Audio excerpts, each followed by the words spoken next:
السلام علیکم یا صاحب العصر والزمان۔ شرک کیا ہے؟ جو کام اللہ کرے اگر وہی انسان کرے تو کیا شرک ہے؟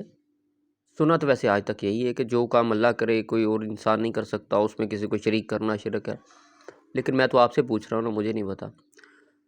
اگر جو کام اللہ کرے وہ شرک ہے تو اللہ پاک قرآن پاک میں فرماتا ہے، اللہ بھی درود پڑھتا ہے محمد وآل محمد صلی اللہ علیہ وسلم پر، انسان کو بھی پڑھنے کا حکم ہے، انسان بھی پڑھتے ہیں، فرشتے بھی پڑھتے ہیں، تو کیا شرک ہوا؟ اللہ ظالموں پر لعنت کرتا ہے اور تمام لعنت کرنے والے کرتے ہیں لعنت، انسان کو بھی حکم دیتا ہے ظالموں پہ لعنت کرو، قرآن میں ہے، ٹھیک ہے؟ کیا شرک ہو گیا؟ اللہ بھی منتظر ہے، اللہ پاک فرماتا ہے میں بھی انتظار کر رہا ہوں، تم بھی انتظار کرو، تو کیا یہ شرک ہو گیا؟ بتانا آپ نے، مجھے نہیں پتا۔ اگر یہ سب کرنا شرک ہے تو پھر حکم کیوں ہو رہا ہے کہ تم بھی درود پڑھو، تم بھی ظالموں پہ لعنت کرو، تم بھی انتظار کرو؟ ٹھیک ہے، فی الحال یہ تو آپ نہیں بتانا۔ اور جب قرآن پاک میں دیکھا گیا تو قرآن پاک میں دو اللہ نظر آئے، وہ کیسے؟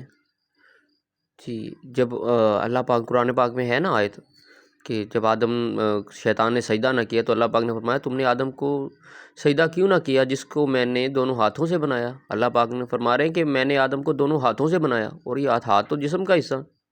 اچھا، ہر طرف اللہ کا چہرہ ہے، تم جدھر دیکھو گے تمہیں اللہ کا چہرہ نظر آئے گا، یہ بھی جسم، یہ بھی قرآن پاک میں سے ہے۔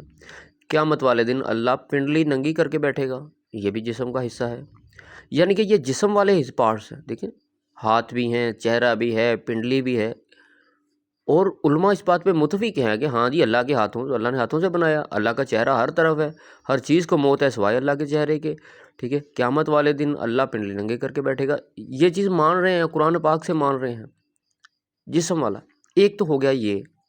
دوسرا، علماء اس بات پہ بھی 100% متفق ہیں، شیعہ سنی دیوبند سارے متفق ہیں کہ اللہ جسم رکھتا ہی نہیں ہے، اللہ کا جسم ہی نہیں ہے۔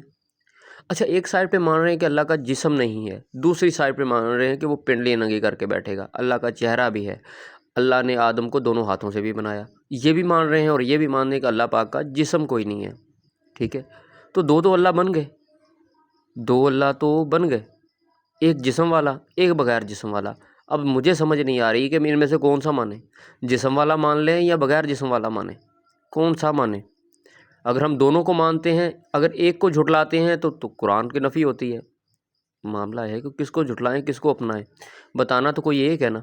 برائے مہربانی پیر فقیر علماء سے مشورہ کر کے بتائیں کہ یہ اللہ جسم والا ہے یا بغیر جسم کے۔ اگر تو بغیر جسم کے ہے تو پھر یہ چیز غلط ہو جائے گی، ٹھیک ہے؟ اگر یہ چیز ٹھیک ہے تو پھر بغیر جسم والا کام نہیں چلے گا۔ کوئی ایک اللہ بتائیں تاکہ ہم توحید پرست بن سکیں۔ شرک ہوتا کیا ہے ذرا یہ تو بتائیں، مہربانی ہوگی، ٹھیک ہے؟ باقی حب علی رحمت اللہ، بغض علی لعنت اللہ۔